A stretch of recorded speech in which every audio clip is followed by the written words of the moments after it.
اعوذ باللہ من الشیطان الرجیم، بسم اللہ الرحمن الرحیم۔ کیا تم یوں ہی جنت میں ڈال دیے جاؤ گے؟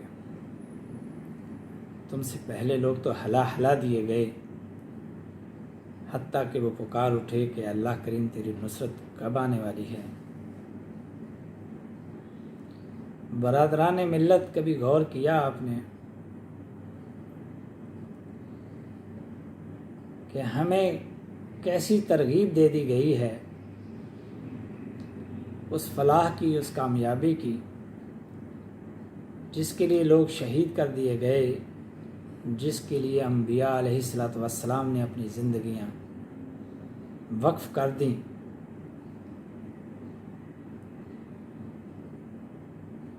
اور ہم نے ایسا کون سا عمل کیا ہے جس کی بنیاد پر ہم یہ دعویٰ کرتے ہیں کہ ہم جنت کے امیدوار ہیں؟ ایک مسلمان کے گھر نام پیدا ہونا یا مسلمانوں والا نام رکھنا؟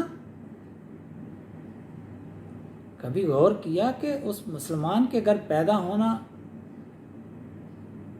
آپ کے اپنے ہاتھ میں تھا؟ تو جب آپ کا عمل آپ کے ہاتھ میں نہیں تھا تو اس کی بنیاد پر آپ کیوں بخش دیے جائیں گے؟ آپ کیوں معاف کر دیے جائیں گے؟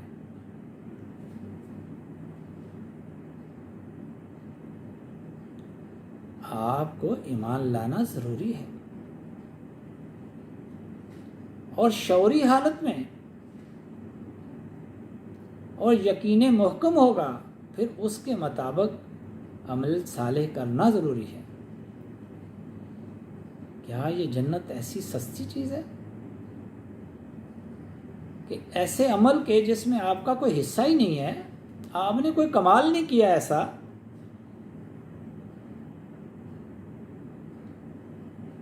تو پھر اس بیچارے کو کیوں دوزخ میں ڈال دیا جائے گا جو مسیح کے گھر میں پیدا ہوتا ہے یا دوسری قوموں کے گھر میں پیدا ہوتا ہے؟ اس کا پیدا ہونا اس کے اپنے ہاتھ میں تو نہیں تھا، اسے تو اللہ کریم نے اس دنیا میں بھیجا ان کے گھروں، اس کے توسط سے۔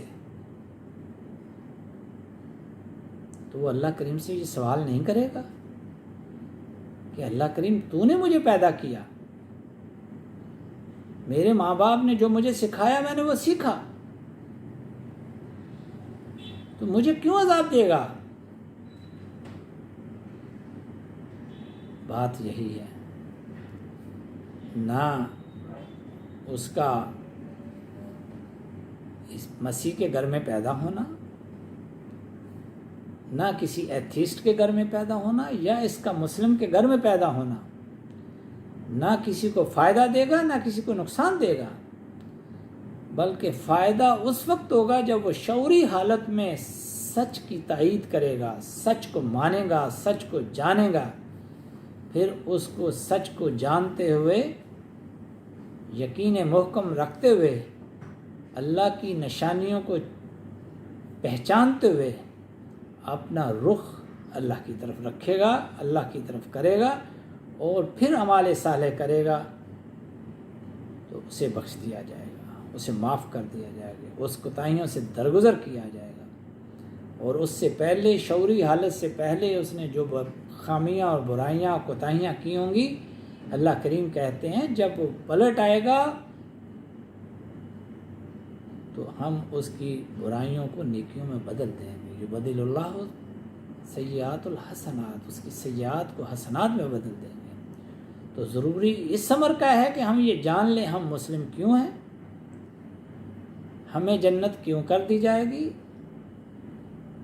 اور ان اللہ اشتری من المؤمنین باموالہم وانفسہم بان لہم الجنہ، اور وہ جنت جس کی قیمت مومنین کی جانیں اور مال ہے، وہ آسانی سے نہیں ملے گی، اس کے لیے کوشش کرنا ہوگی، تگ و دو کرنا ہوگی، محنت کرنا ہوگی، انبیاء علیہ الصلوۃ والسلام کی سیرت کو اپنانا ہوگا، اور رسول اللہ صلی اللہ علیہ وسلم کی سیرت کو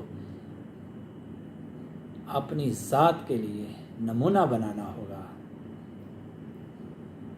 پھر اللہ کریم ہمیں ہماری کوتاہیوں سے درگزر فرمائے گا، ہمیں معاف کرے گا، جیسے اس کا وعدہ ہے۔ مومنوں، چھوٹی چھوٹی برائیوں سے بچتے رہنا، ہمارے